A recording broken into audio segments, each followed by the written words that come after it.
Hello, good morning बेटा। तो आज हम क्या पढ़ेंगे? डेप्रिसिएशन के बारे में ही पढ़ेंगे कि उसको कैलकुलेशन करने के लिए कौन कौन से मेथड्स यूज करते हैं। तो ठीक है, आज हम फर्स्ट मेथड्स के बारे में पढ़ेंगे। सेकंड मेथड कल कराऊंगी, अदरवाइज तुम कंफ्यूज हो जाओगे। तो फर्स्ट मेथड का क्या नाम है? Straight line method. ठीक है, क्या नाम है? Straight line method. इसको किस लिए बोला गया, हम एक क्वेश्चन करेंगे, उससे हिसाब से पता चल जाएगा।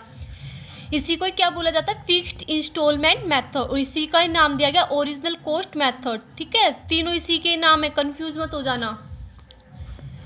तो स्ट्रेट लाइन मेथड में क्या होता है बच्चे, इसे पहले पॉइंट देख लो क्या कौन कौन से होते हैं। तो पहले पॉइंट लिख लो कि depreciation is calculated every year on the cost of assessed. बोला गया है कि जो डेप्रिसिएशन है वो एवरी ईयर कैलकुलेट होगा। किसके ऊपर बच्चे? कॉस्ट ऑफ असेस्ड के ऊपर होगा। मैं करके दिखाती हूँ, उससे हो जाएगा। ठीक है, क्लियर हो जाएगा। सेकंड क्या है?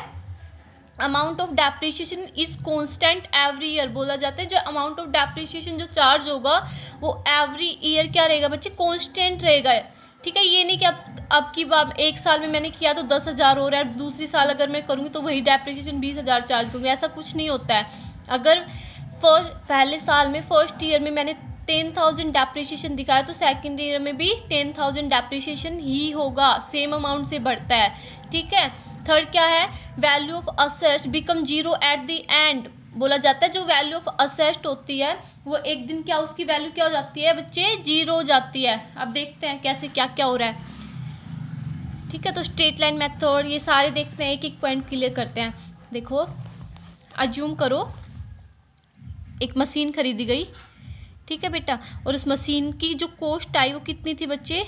1,00,000 रुपीज़ थी। ठीक है, 1,00,000 रुपीज़ थी। ठीक है, मैंने इसके ऊपर एवरी मंथ एवरी ईयर कितना डेप्रिसिएशन चार्ज कर रही हूँ? मैं बोली इसके ऊपर मैं एवरी ईयर 25% चार्ज करूँगी। ठीक है, अब करें। 1 अप्रैल ले लो। फाइनेंशियल ईयर हमारा कब से शुरू हो रहा है? कंपनी का 1 अप्रैल से हो रहा है। 1 अप्रैल से कॉस्ट कितनी थी? 1,00,000 थी। ठीक है, 1 अप्रैल 2012 ले लो। ठीक है, इस दिन मैंने ये मशीन को परचेज किया था तो इसकी कॉस्ट कितनी तब? 1,00,000 रुपीज़ थी। ठीक है, एक साल हो गया 2013 को। 31 मार्च 2013 को क्या हो गया बच्ची? इसको फर्स्ट जो ईयर है वो क्या हो गया? कंप्लीट हो गया। अगर इसके ऊपर मैं डेप्रिसिएशन लगाऊंगी तो पूरे साल का लगेगा डेप्रिसिएशन, है ना। 1 अप्रैल मैंने शुरू में ही खरीद लिया और पूरे साल, है ना, तो पूरे साल का लगेगा ना, एक ईयर का लगेगा। तो यहाँ पे क्या हो जाएगा? 1,00,000 और कितने कितने परसेंट से डेप्रिसिएशन लगाना है? 25% से लगाना है। ठीक है, 25% से लगाना है तो 25/100 हो गया। अगर इसको करेंगे कैलकुलेट तो यहाँ पे कितना आ जाएगा बच्चे? 25,000 आ जाएगा। ठीक है, चीज़ समझ में आ रही है? तो यहाँ पे क्या आ जाएगा? डेप्रिसिएशन कितना लगा हमारा? डेप्रिसिएशन लगा 25,000 पहले साल का। ठीक है बच्चे, कौन सा है? पहले साल का है। अब दूसरे साल पे लगाए। अब मैंने एक चीज़ बोला था कि depreciation is calculated every year on the cost of asset. ठीक है, फर्स्ट साल में मैंने डेप्रिसिएशन लगाया तो किसके ऊपर लगाया मैंने बच्चे? जो मशीन की कॉस्ट के ऊपर लगाया। जब मैं सेकंड ईयर में चलूँगी 2013 से 2014 तक, ठीक है, मैं उसी मशीन का डेप्रिसिएशन कैलकुलेट करूँगी तो क्या करूँगी बच्चे? क्या करूँगी बेटा मैं? कि मैं उसकी मशीन की जो कॉस्ट वैल्यू थी ना उसी के ऊपर ही डेप्रिसिएशन चार्ज करूँगी। ठीक है, ये नहीं कि इसमें से माइनस करके मैं उसके ऊपर डेप्रिसिएशन चार्ज करूँगी। किस पे करूँगी बच्चे? दोबारा से उसी जो मशीन की जो कॉस्ट आई, जो मशीन जो हमने खरीदी उसका जो प्राइस था और जो कॉस्ट टोटल कॉस्ट आई उसी के ऊपर ही मैं दोबारा से क्या करूँगी? डेप्रिसिएशन चार्ज करूँगी। ठीक है, तो 25% ही करना है दोबारा भी। ठीक है, 25 करेंगे तो क्या हो जाएगा? दोबारा से 25,000 आ जाएगा ना। तो यहाँ पे क्या आ गया? क्या है बच्चे? एक सेकेंड। हाँ, दोबारा से किया तो क्या आ जाएगा बच्चे? यहाँ पे दोबारा से 25,000 आ जाएगा ना दूसरे साल। तो सेकंड ईयर भी जो हमारे डेप्रिसिएशन आया वो कितना आ गया? 25,000 आ गया। ठीक है, क्लियर। अब जो अब 2 साल का निकल गया, अब तीसरी साल का निकालो, थर्ड ईयर का निकाल लो। थर्ड ईयर का पे भी कितना लगेगा, थर्ड ईयर का भी ऐसे ही चार्ज होगा, उस पे भी किस पे चार्ज होगा, उसकी कॉस्ट के ऊपर, जो उसकी जो एक्चुअल कॉस्ट थी, जो रियल कॉस्ट थी, जो पहले वाली सबसे पहले जो उसने खरीदा वो जो कॉस्ट थी, उसी के ऊपर ही क्या होगा, डेप्रिसिएशन चार्ज होगा। ठीक है, 25/100। दोबारा से करेंगे तो दोबारा से इतना आ जाएगा 25। यहाँ पे थर्ड ईयर का भी कितना आ गया, 25,000 आ गया। ठीक है, अब 4 ईयर का लगा लो, अब 4th ईयर का निकाल लो। 4th ईयर का निकालेंगे तो क्या आएगा बच्चे, वही करेंगे 4th ईयर का भी। यहाँ पे 1 लाख ले लो, मल्टीप्लाई कितना परसेंट चार्ज करना है, डेप्रिसिएशन 25% चार्ज करना है एवरी ईयर। तो एवरी ईयर 25 करेंगे तो 25/100 कट जाएगा, ऐसे किया 25,000। तो यहाँ पे भी कितना आ गया, 25,000। तो 4 ईयर में भी कितना हो गया, 25,000 आ गया।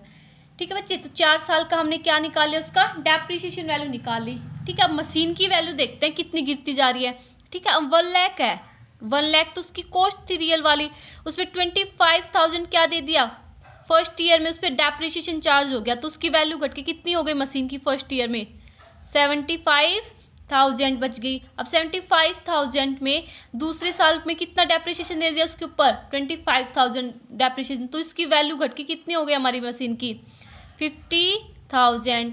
अब थर्ड ईयर में चलो, थर्ड ईयर में क्या किया, 50,000 में 25,000 किसका चार्ज कर दिया हमने, डेप्रिसिएशन चार्ज कर दिया। कितना अमाउंट बची हमारे पास, 25,000। अब 4th ईयर में चलो, 4th ईयर में क्या किया, 25,000 में 25,000 क्या कर दिया, पूरा का पूरा में हमने क्या कर दिया, डेप्रिसिएशन चार्ज कर दिया। तो वैल्यू क्या आ गई बच्चे, 0।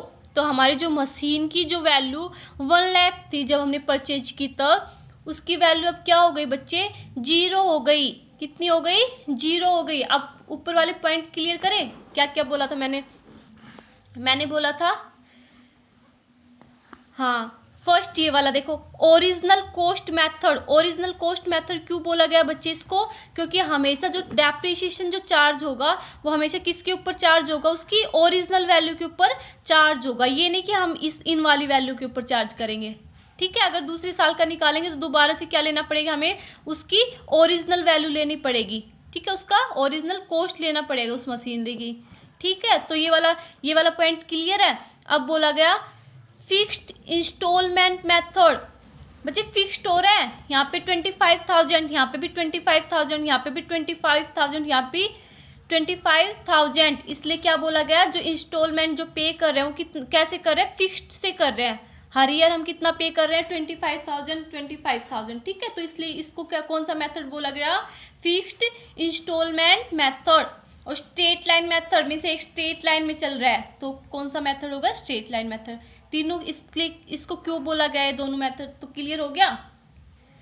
ठीक है, अब ये इन पॉइंटों पे आयो कि इन पॉइंटों में हमने क्या बात की थी। फर्स्ट पॉइंट में क्या बोला था बच्चे मैंने, कि depreciation is calculated every year on the cost of asset. जो डेप्रिसिएशन जो कैलकुलेट किया जाएगा वो उसकी किसके ऊपर किया जाएगा बच्चे, उसकी मशीनरी की एवरी ईयर। तो किसके ऊपर किया जाएगा, उसकी कॉस्ट के ऊपर किया जाएगा, कि उसमें फर्स्ट वैल्यू उसकी कितनी थी, उसकी हमेशा कॉस्ट के ऊपर होगी। ये नहीं कि हम माइनस कर रहे हैं उस वैल्यू पे होगी।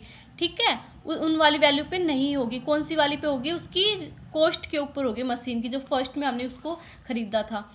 ठीक है, सेकंड पॉइंट में क्या बोल रखा है, amount of depreciation is constant every year.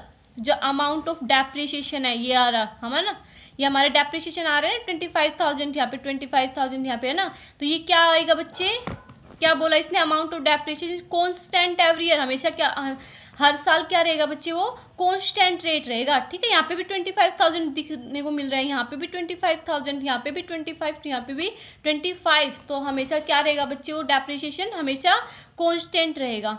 Third में क्या बोल रखा है, value of asset become 0 at the end. ठीक है, जो वैल्यू है जो असेट्स की 1 लाख थी, वो लास्ट में जाते जाते कितनी हो जाती है, हमेशा 0 हो जाती है। उसकी वैल्यू हमेशा क्या हो जाती है, एंड में 0 हो जाती है। ठीक है, तो तीनों कॉन्सेप्ट क्लियर। ये हमने किस लिए ये पॉइंट लिखे थे, और ये वाला चीज़ क्लियर। तो यही है फर्स्ट मेथड, यही है, ऐसे ही कैलकुलेट होगा। ठीक है, चलो।